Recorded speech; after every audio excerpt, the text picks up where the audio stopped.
G'day everyone, another live show for you today. Just checking everything's working okay before we go live. It seems to be all up and running okay. I'm just going to switch over to another thing just so we can have a look. So say hi if you actually are there. There's a few starting to come on board now. We just enlarge this a little bit.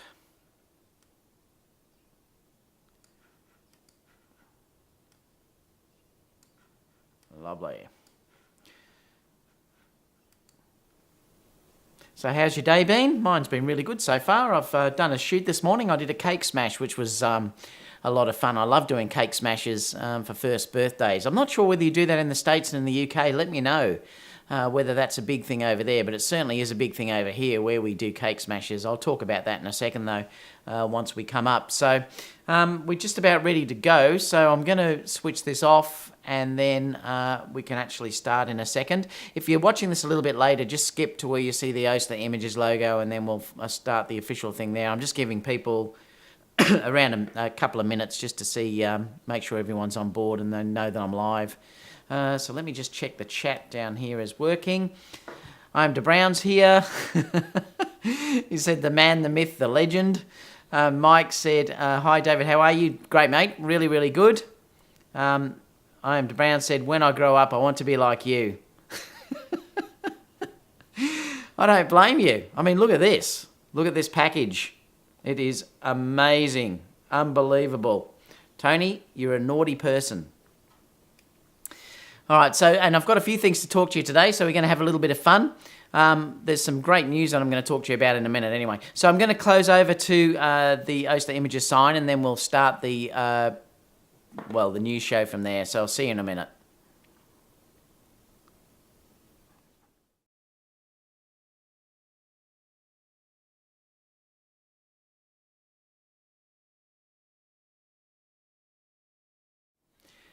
G'day everyone, welcome to another live show that we're doing of Sony Rumours, news, etc. I go through a live shoot with you all as well, so there's lots that we can actually go through. Well, it's not a live shoot, but it's a shoot that I've already done that I'll show you, a wedding that I've done. A bit of behind the scenes type of work. Had a really good morning this morning. I did a cake smash this morning for a first birthday. They're one of the kids type of photography that I love to do because we have so much fun. They actually sit a cake on the ground, they sit around it and then they pull it apart and make a mess. So I did that this morning. So let me know if you guys do that in the States and in Europe as well, because I'm just curious to know whether that's a big thing over there as it is here.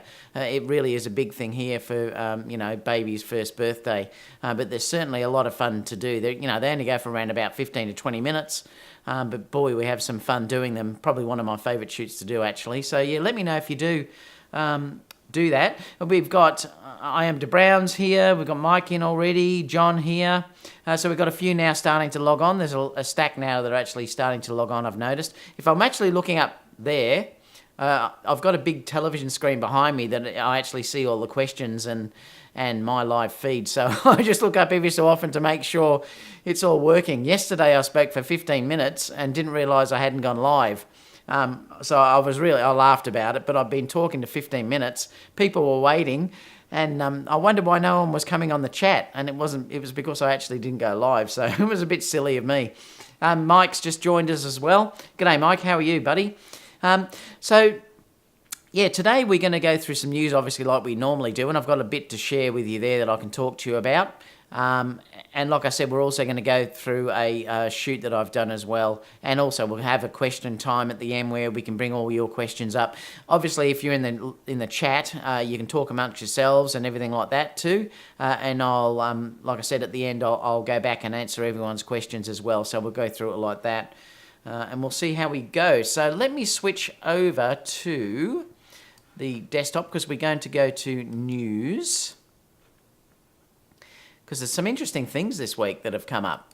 One of the amazing things that I just noticed was that the Eisa Awards have really given Sony a big thumbs up for their gear, which, it's incredible. Because if you actually go through all of their awards, and did I bring that page up? I'm not sure I did. Let me find Eisa Awards, because I want to actually show you all of the... Oh, they're here. Yeah.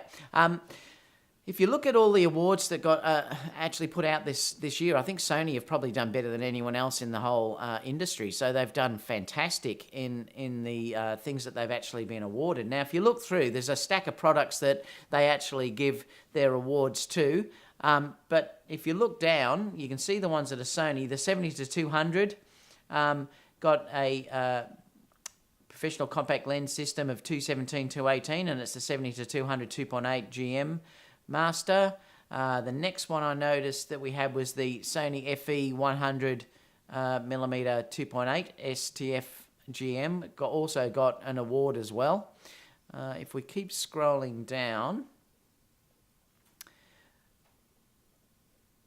the Panasonic that I bought got the best video camera, best photo and video camera. If you look here, the Super Zoom, the RX 10 III got the best super zoom camera. Best compact camera was the Sony RX 100 Mark V. Best camera was the Sony A9. Prosumer compact system camera was the Sony A6 500. I mean, there's other cameras in there, but clearly Sony's taken out the whole market. I mean, if you look at that, they really have been rewarded for basically having amazing camera systems out there. And this is why I laugh when people tell you that Sonys can't be used in the professional realm or as a serious camera, when clearly everyone else is realizing that they can.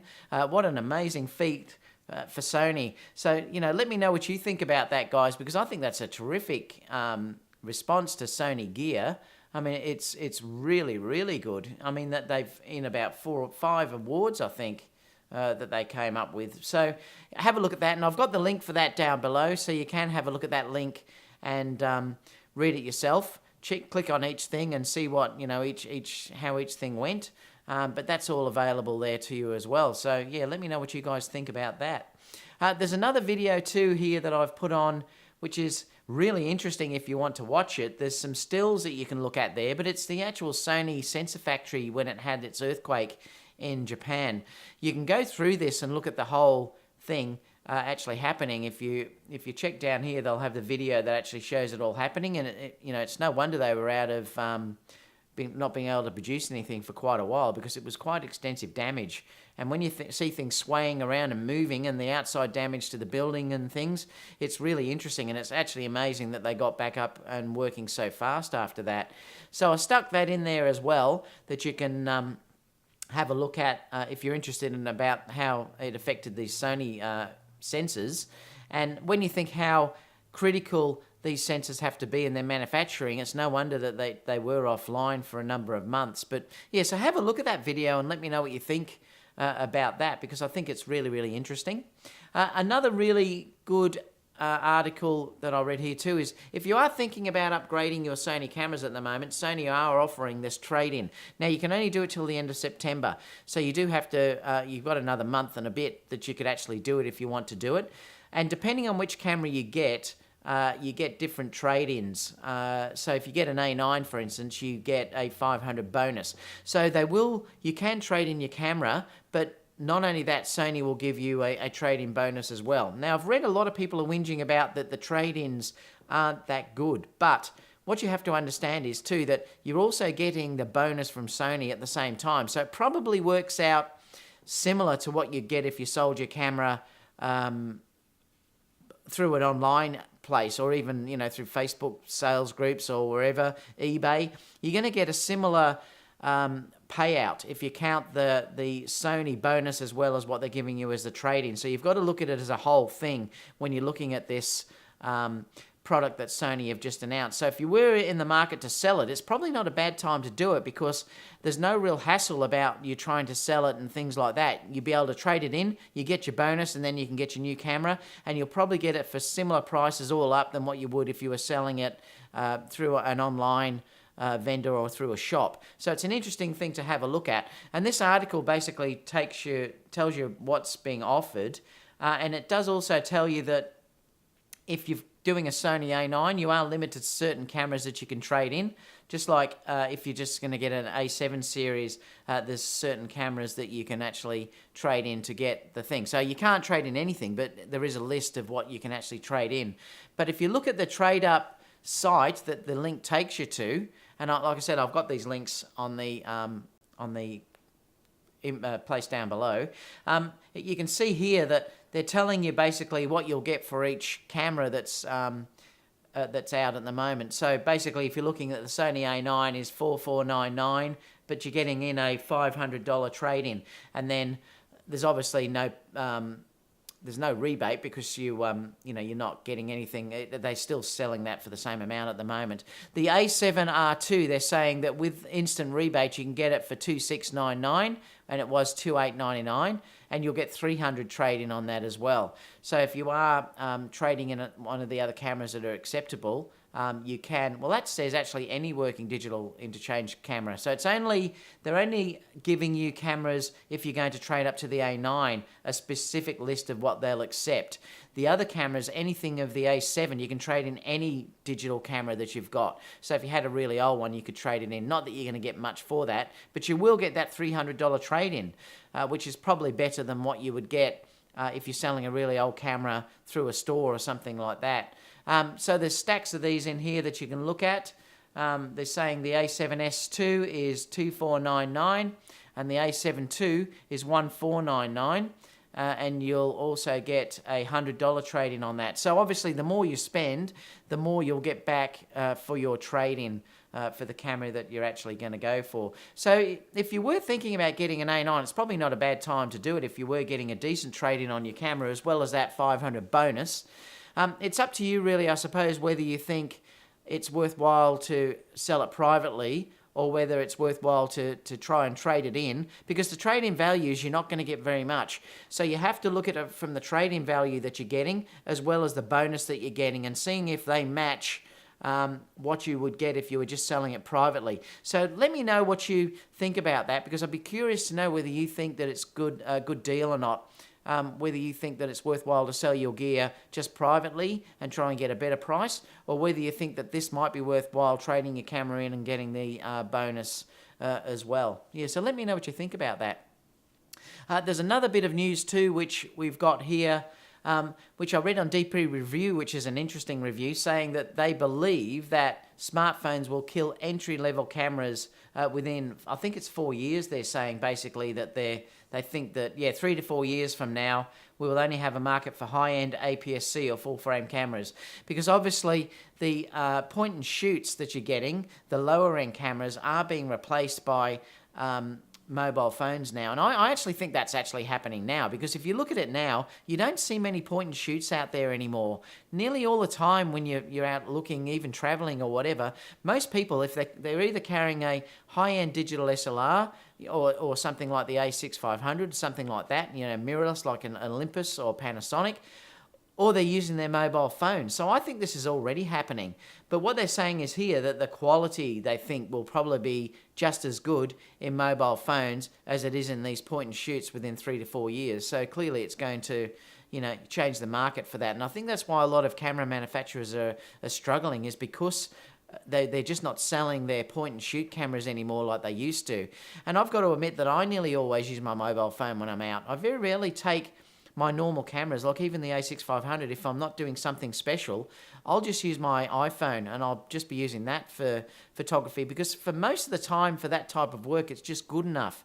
So yeah, let me know too what you guys think about that, because I'd be curious to know if you agree with that, whether you are just using your mobile phones now when you go out to just like a party or something like that, or just out for the day, or whether you're always taking your digital SLRs or your A6500 or whatever mirrorless cameras type of systems that you're using.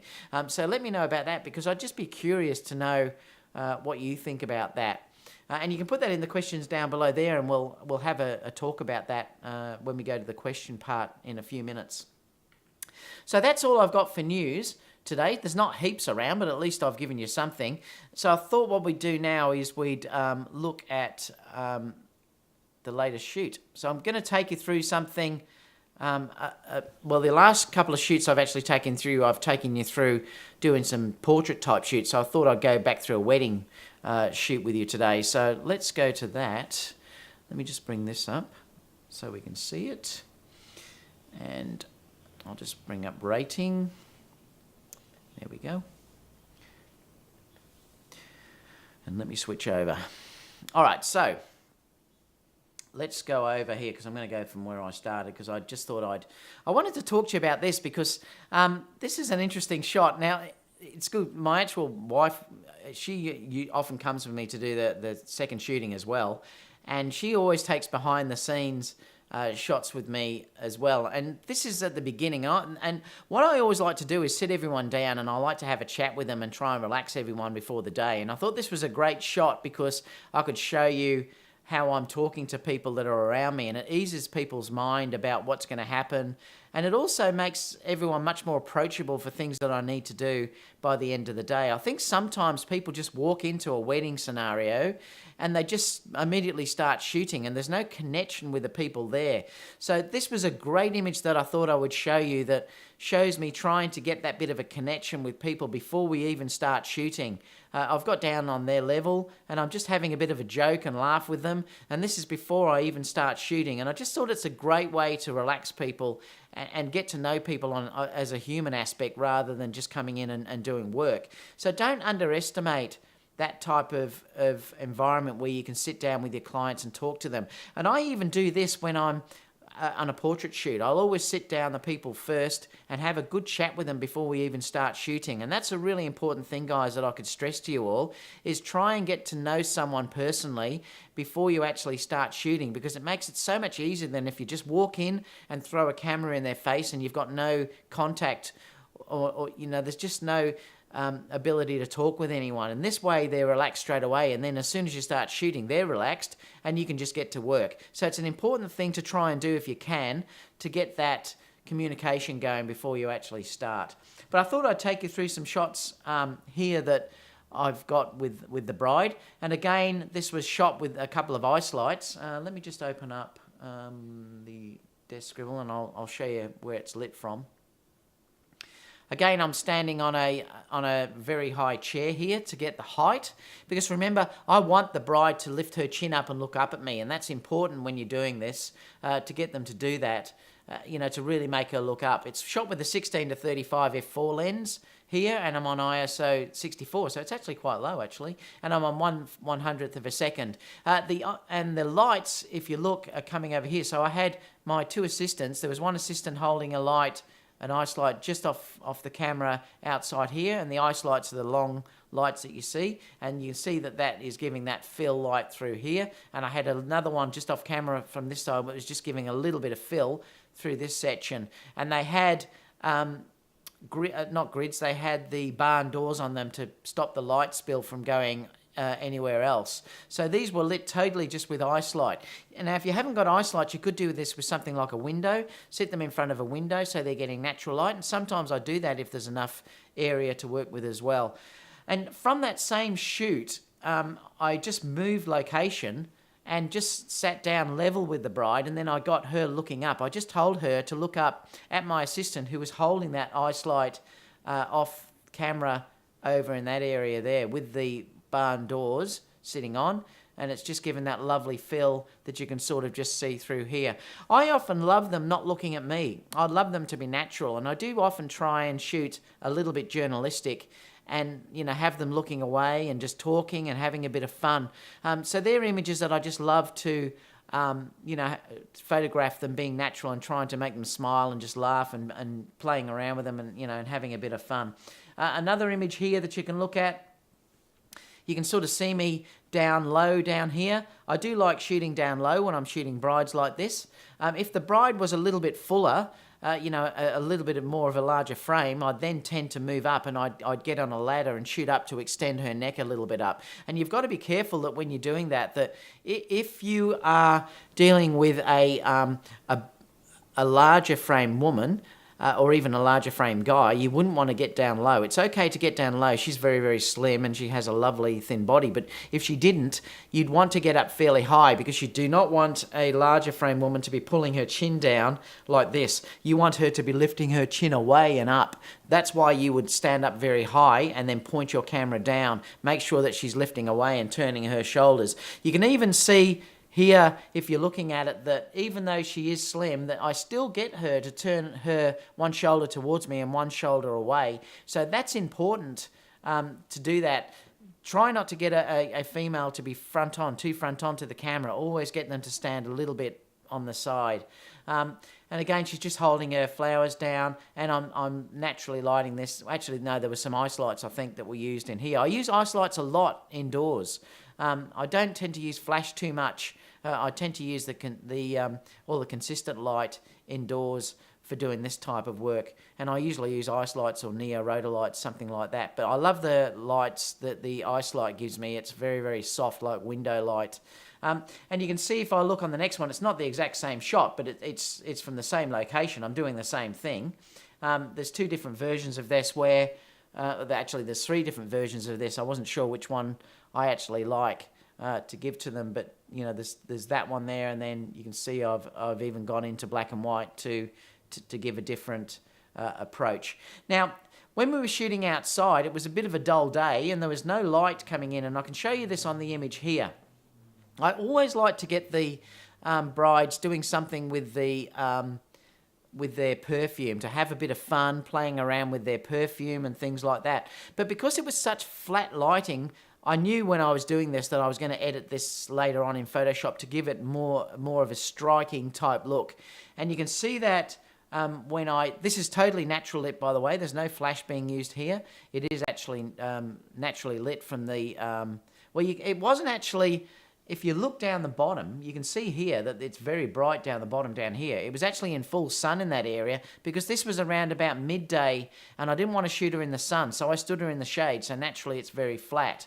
But like I said, I knew what I wanted to do in post with this. So if you look at what I did, I ended up getting to this. So again, it's typical of my style to get a very dark type look. And again, I spoke about that in yesterday's video when I was talking about style that we use in photography. And this is typical of my style that I love to give. If you're thinking about when we're going from the original here, you know, to that, I think this is far more striking. And there was a lot of work that was actually done in Photoshop to get to this level. But again, like I said, I knew when I shoot, I often do shoot knowing what I'm going to be doing in post. And I'm thinking about that all the time. And you know, I love that. And the bride really adores that photo as well. It stops that boring area of having no focus in the actual image, which is the issue here. Because you don't want all of this area to really be showing, because it's nothing. You know, there's nothing in this area that's giving any interest at all. And that's why when I did it, I had that idea of giving that lovely look. And I've got rid of the window that was in the background there, and you know, and made it look like there's a shaft of light that's coming down to see her through there. Again, this is not everyone's taste, and I don't expect that to be everyone's taste. It's basically what I like to shoot. And like I said, style is always a personal thing, and it's not for everyone. Just some details that I thought I'd show you. Here is what I always try and capture the details. This was quite a small wedding, as you can see, but I did go right through and capture all the details. And there was one thing that I wanted to talk to you about here, is that I mentioned a while ago that I always have my logo on the back, and that's a perfect example because I wanted to find a logo which would show it. And this is what I was saying to you about branding, and this is how we both dress, and all my assistants dress the same way. I supply them with a t-shirt and everything, or they'll wear black if they won't fit into my t-shirts. And basically I've had people photograph those logos at the back. It's basically got Oastler Images photography, and then they can photograph it. They often ask me, is it okay if I photograph it with their mobile phone? And I say, yeah, fine, go for it. So it's an important thing to actually do. And I find that is the best marketing I can actually do, because whenever I do a wedding, people know that we're the photographers, and they also have my name on the back. And even though this is how I dress too, guys, I'm wearing a t-shirt, and usually I'm wearing black runners. I've never ever had anyone that's ever complained to me that I'm not wearing a shirt and a tie, and I'm just not going to do it because it's not the way I want to work. If people won't hire me for the way I am, and they know the way I am, I wouldn't do that wedding for them. So, but that's just me personal. Some people may want to dress up more in a more slacks and a shirt and even a tie sometimes, but it's certainly not the way that I actually shoot. And like I said, I actually do high-end weddings, and no one's ever said anything about it at all. The other thing that's really good too is having an assistant that can help you do all these type of things. And brides love particularly Kerry. They love Kerry for doing all this stuff because she's always putting on the groom's flowers. She's always fixing the bride's dress at the back, and fussing over the brides. Pinning up things if they need to be doing it. And sometimes it's great. And I do actually recommend that once you do start getting into weddings, you should probably, it's a good thing to have a female assistant because they can obviously do things that you can't do. If the girls are getting changed and they're a bit nervous about having a guy in there, I can send Kerry in or whatever, a female assistant to do the shots that are in there until she gets the dress fully on. So there's lots of things that they can do. If they have to fix something on their breasts or something like that, she can do it, whereas it's a bit uncomfortable for me to do it. So it's a great thing to have a female assistant. And I do recommend if you do that to try and get a female assistant. It's a great option to have.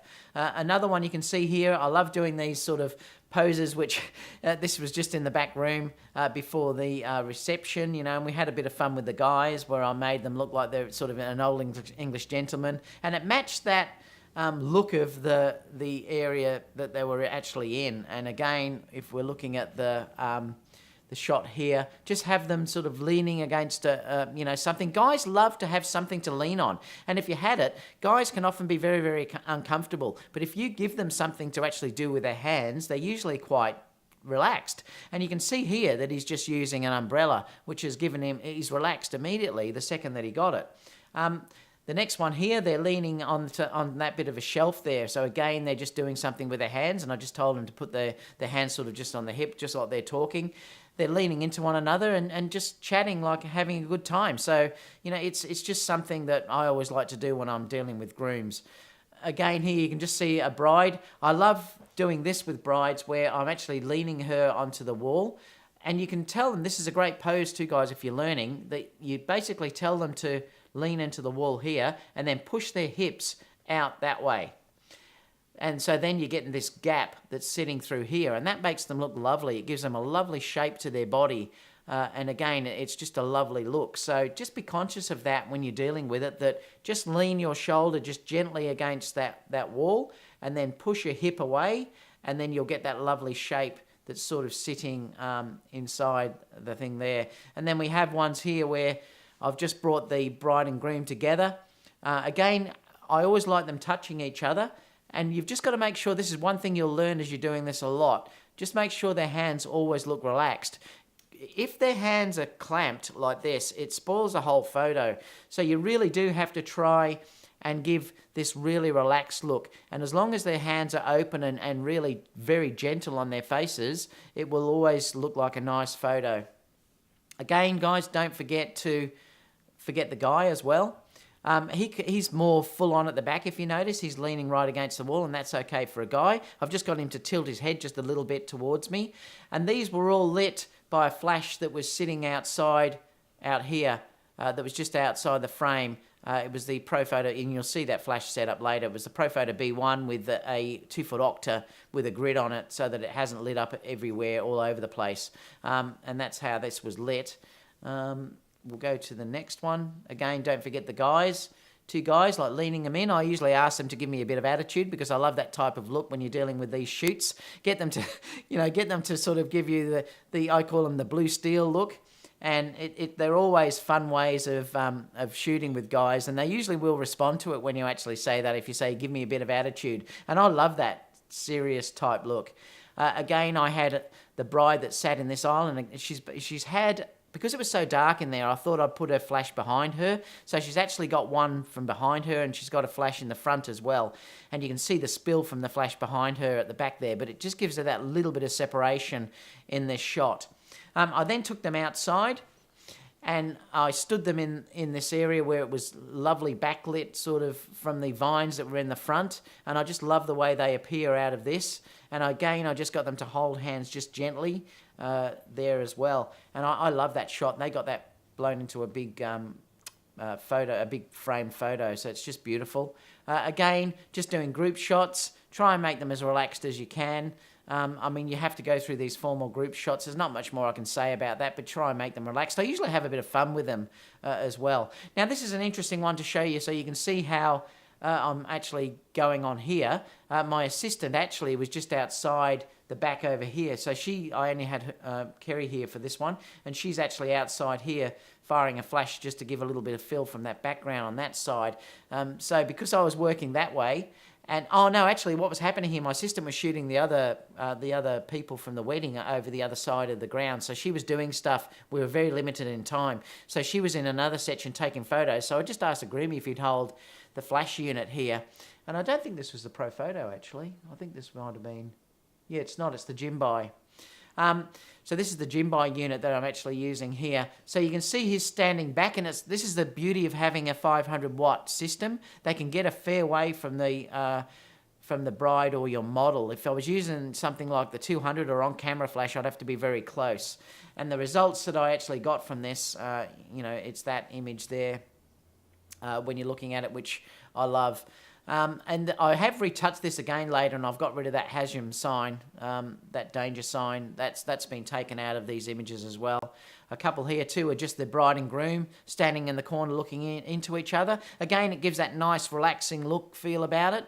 I just like that look, and I love them being apart like that too and leaning in each corner. I really like that, and I just love the rustic look of this wall against the how rustic that door is with the paintwork. And you can see I've got rid of that sign that was back here, that Hasium, I can't even pronounce that word. I've taken that out because it was directly right behind his head, which was there. So I knew that I was going to have to do that when I started editing this, so that's no issue. I just love the wall. And again, even on the next one, I had to take it out. So I took that sign out of there because it was hitting right behind their heads in that section, and it's just not what I wanted to do. So I took that off them to get a nicer looking image through there as well. Afterwards, we were also using the inside, and this is where I was saying that I love to do casual ones of them sitting in the room having a bit of fun. So try and make it fun with these people. The dress is that pinky type colour, so it is that colour. It's not actually white, but you can sort of see that she's just blowing a kiss towards him. They're just having a bit of fun. I sat them down then on a chair, and I just said to put your hand up gently and just touch him underneath his chin, just to have a little bit of fun through there as well. And again, I sat them down on a piano, and he can't play, but I just made him look like he can play with the bride just looking on at him as well. Another bit of fun too was I found this old little tram car or something there, and I said, just look like you're having a bit of fun in it crashing or something, and they were really good about it too, and they adored that photo as well. So that was a little bit of fun.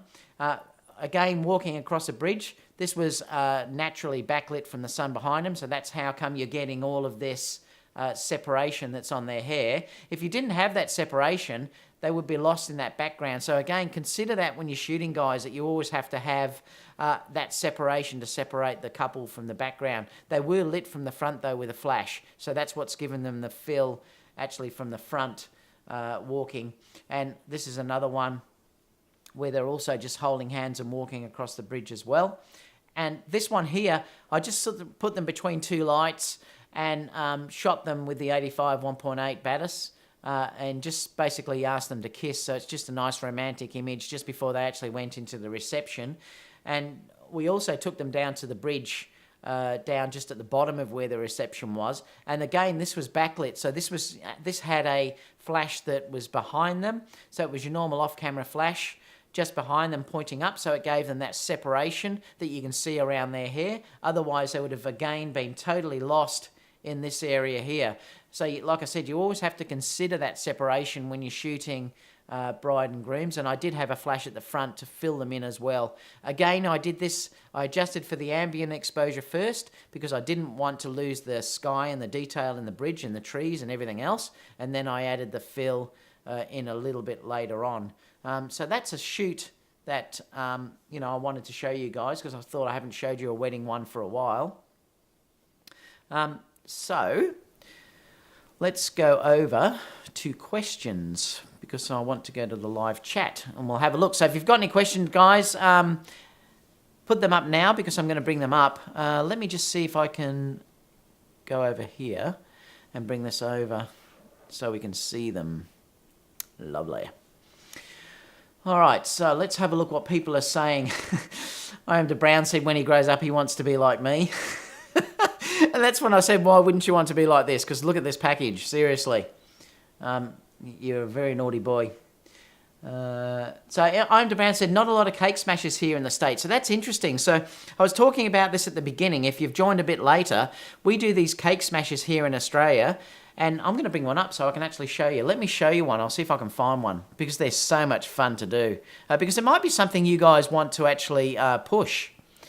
Let me come back here. Let me drag this off.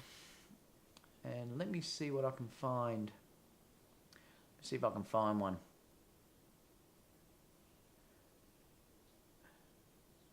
I probably won't. Oh, there we go. There's a cake smash here.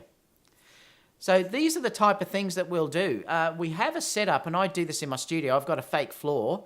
Let me just remove the questions so we don't have that. We've got there's a fake floor that I put down, which is wood on the thing, so it looks like it's old wood. And I get them to bring their cake, and I ask them to make the cake as messy as they possibly can get it. And the beauty of doing this is that the baby is going to get really, really messy. And I start to sort of build it up where I'll just bring the baby in and we'll start to do some shots and things like that. And you can sort of see the ones here that are edited, and mothers love these type of images. And as we start to walk through all of the images, well, I then sit them in between the cake, and then they start to get a bit messy. And so as we go on, you can sort of see through here that they really start to get their face all messy, and, you know, it becomes really fun, and it's just so much fun to do these shoots. And they get all sorts of mess all over the place. You can see what they've done to the cake.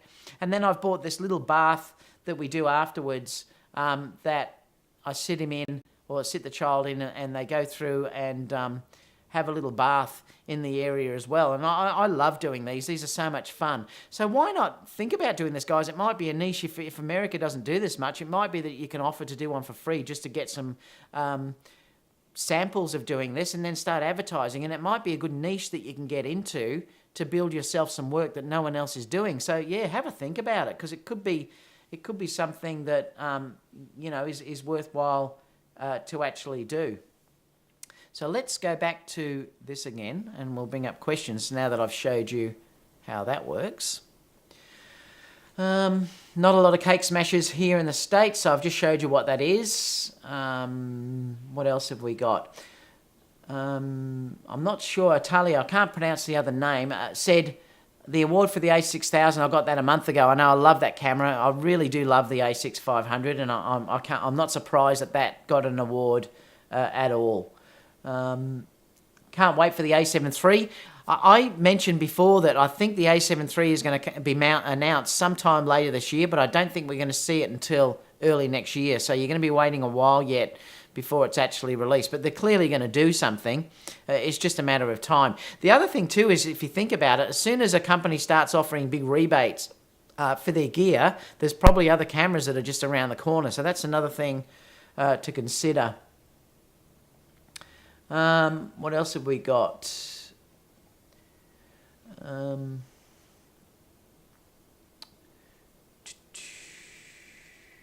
Someone like I'm DeBrown lost his connection. Not sure. Oh, he's got it back, so I don't know why that happened.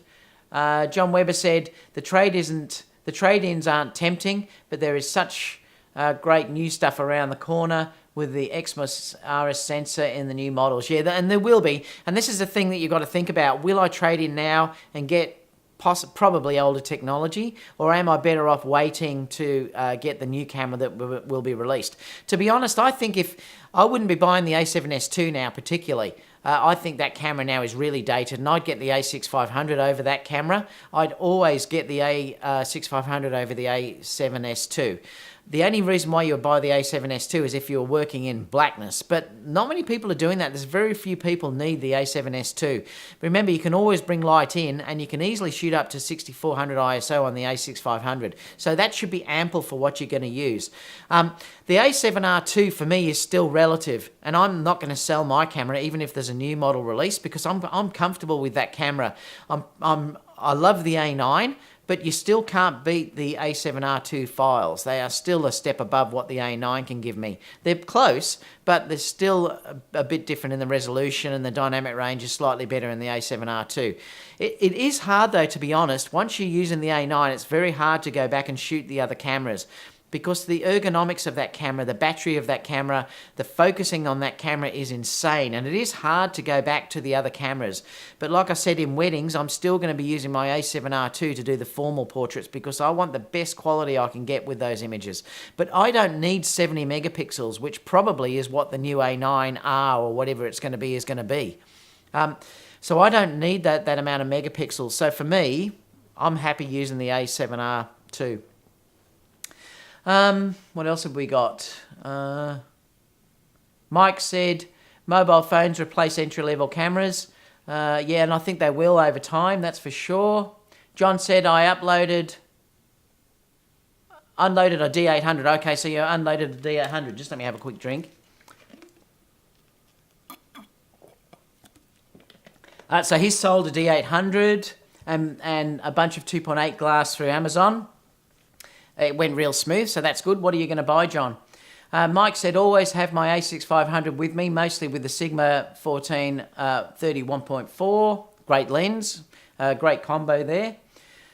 Well, on some point, I disagree. Mobile phones are for talk, cameras are for taking pictures. What else have we got in there? Mike said that's a great thing about using a makeup artist. You get an hour to talk with the model before shooting, and that's true too. You do. You should always use that time as well. What else have we got here? I meant less hassle selling your gear directly to people if you trade in direct to Sony, and that's true. It is. It's less hassle. So if you do want to do that, it's a great thing you can actually do. You can actually just trade it in, and you don't have to worry about anything. What have we got here? Someone's planning on getting the 70-200 f4 to use with the A6500. Great lens. I use that combo all the time. Mike said the 16-105 is a real great lens. I only sold it because I got the Sigma 18-35 1.8, and I've heard nothing but good reports about that lens. The Sigma 18-35. It's meant to be a great lens. Talia also said, I love my 18-105. A bit big, but it's awesome. Any thoughts about the 70-200 f4 on the A6500? Well, like I said, I use it all the time, so it's no problem at all. It's great. It's a great combo. It's really, really good. The stabilization works great with that lens, so it's perfect. Yeah, go for it. Like I said, I use it all the time. John said, great work on your post. Thanks so much. That's the shoot that I showed you. What else have we got in here?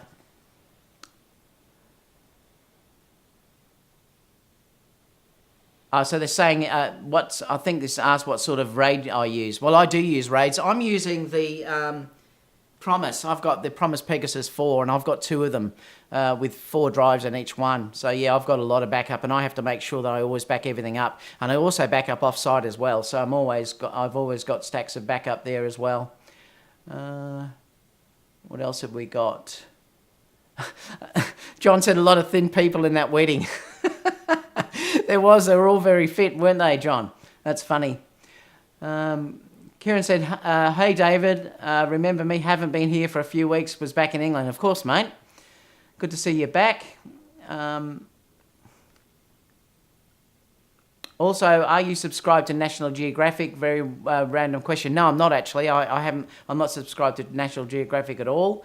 John said, waiting for the A7 III, have the A6500 now, and that'll hold me over. And that's the thing, I would be waiting. If you're not in a hurry to get a camera, I definitely would be waiting for a few months to see what Sony have. Wait at least until the announcements are done, and then you can make a decision about which way you want to go. So I definitely would be waiting at this stage. I wouldn't be in a hurry if you're not...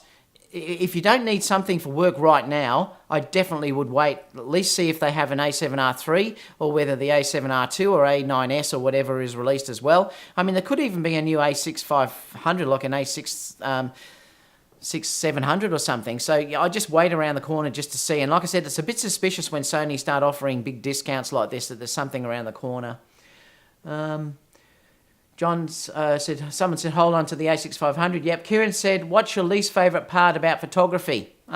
Ooh. I'm not sure. I love editing, so that's probably not an issue for me. I love the selling side of it. Probably the competition, I suppose. I don't like competing with other people, and I don't tend to do it much.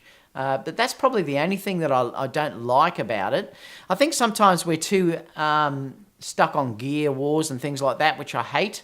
Especially as I'm building up my profile, I notice there's more and more people that trolls that sort of going on about cameras where really, remember, it's only a tool. So I don't like that aspect about some photographers. I think some photographers are way too much into the gear and they should be more out shooting. That's probably one of the main things that I don't like about the industry. So is there any last questions before we go? Otherwise, that'll be it for today. Don't forget, too, that I've just put another video up talking about how to set up your... it wasn't setting up your websites, but it's how to build your style and things like that, and how to build your portfolio. So I'll be also adding to that, talking about how to get models and things like that in the next video. But you can go back and have a look at that. That was the last video that I just posted the other day. So, well, guys, we might finish there. I'm going to go and get some lunch. And I'll see you again for the next video coming up soon. If you have any questions, obviously leave them down below and I'll get back to you. And I always make sure I answer the questions personally. So just leave those down below. If you haven't subscribed to me, obviously subscribe, and give me a thumbs up too if you can. And basically that's it, guys. So we'll leave it for there today.